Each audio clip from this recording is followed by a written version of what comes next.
स्मर अपने चरम पर था। चारों ओर धूल, रक्त और युद्ध का कोलाहल गूंज रहा था। हाथियों की चिंगाड़, रथों की गर्जना और आकाश को चीरते हुए बाण यह घोषणा कर रहे थे कि मृत्यु हर क्षण तांडव कर रही है। लेकिन इसी महाविनाश के केंद्र में एक स्वर्ण रथ पर बैठे थे स्वयं भगवान कृष्ण, शांत, मुस्कुराते हुए और पूर्णतः निहत थे। और यही दृश्य एक गहरे प्रश्न को जन्म देता है कि जिसके एक संकेत मात्र से सृष्टि रच भी सकती है और विलीन भी हो सकती है, वही परमेश्वर युद्धभूमि में शस्त्र उठाने से क्यों इनकार करता है। इस रहस्य की शुरुआत युद्ध से ठीक पहले द्वारका में होती है, जब कौरव और पांडव दोनों श्री कृष्ण की सहायता मांगने पहुँचे। जब अहंकार में डूबा दुर्योधन भगवान के सिरहाने जा बैठा, तब भक्ति और विनय से भरे अर्जुन उनके चरणों के पास खड़े रहे। जब भगवान श्री कृष्ण की आंखें खुली तो उनकी पहली दृष्टि अर्जुन पर पड़ी और उसी क्षण नेति ने अपना मार्ग चुन लिया। कृष्ण ने दोनों को विकल्प दिया, एक ओर उनकी अजय नारायणी सेना और दूसरी ओर वे स्वयं अकेले और निहत थे, यह स्पष्ट करते हुए कि वे युद्धभूमि में रहेंगे पर शस्त्र नहीं उठाएंगे। अहंकार में पूर्ण दुर्योधन ने नारायणी सेना चुनी क्योंकि उसे लगा शक्ति संख्या में होती है, लेकिन तभी अर्जुन जानते थे कि जहां कृष्ण होते हैं वहीं विजय होती है, चाहे वे निहत थे ही क्यों न हो।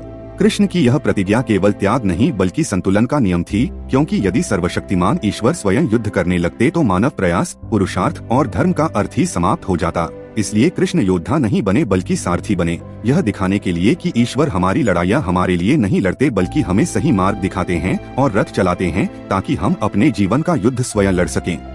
कुरुक्षेत्र का यह युद्ध केवल तीरों और तलवारों का नहीं बल्कि विचारधाराओं का युद्ध था। फिर वह क्षण आया जब इस प्रतिज्ञा की सबसे कठिन परीक्षा हुई। पितामह भीष्म पांडव सेना का संहार कर रहे थे और अर्जुन अपने गुरु और पितामह पर बाण चलाने में हिचकिचा रहे थे। अपने भक्त को टूटता देख भगवान का धैर्य भी डगमगा गया, क्योंकि प्रतिज्ञा से बड़ा प्रेम होता है।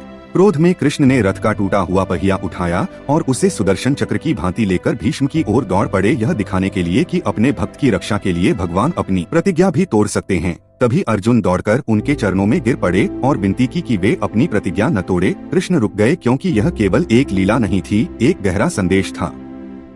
अंततः बिना शस्त्र उठाए भी कृष्ण ने ही वह युद्ध जीता और सिद्ध कर दिया कि वास्तविक शक्ति हथियारों में नहीं बल्कि धर्म, विवेक और सही मार्गदर्शन में होती है। और यही संदेश आज के युवाओं के लिए है कि जीवन भी एक कुरुक्षेत्र है, जहां भगवान तुम्हारे लिए तुम्हारी समस्याएं नहीं सुलझाएंगे और शस्त्र नहीं उठाएंगे, लेकिन यदि तुम उन्हें अपना सारथी बना लो, उनके ज्ञान को सुनो और उनके मार्ग पर चलो, तो वे तुम्हें हर युद्ध में विजय का मार्ग अवश्य दिखाएंगे। तो दोस्तों, यह रहा आज की कहानी। आशा करता हूँ आज की कहानी भी आपको बहुत ज्यादा पसंद आया है। इस वीडियो को ज्यादा से ज्यादा शेयर करें ताकि बाकी लोगों की जिंदगी में भी थोड़ा बहुत सुधार देखने को मिले। और ऐसे ही कहानी सुनाने के लिए हमारे चैनल को सब्सक्राइब जरूर करें। जय श्री कृष्ण। यदि आपको हमारा यह वीडियो पसंद आता है तो हमें आप अपना आशीर्वाद यहाँ पर दे सकते हैं। बहुत बहुत धन्यवाद।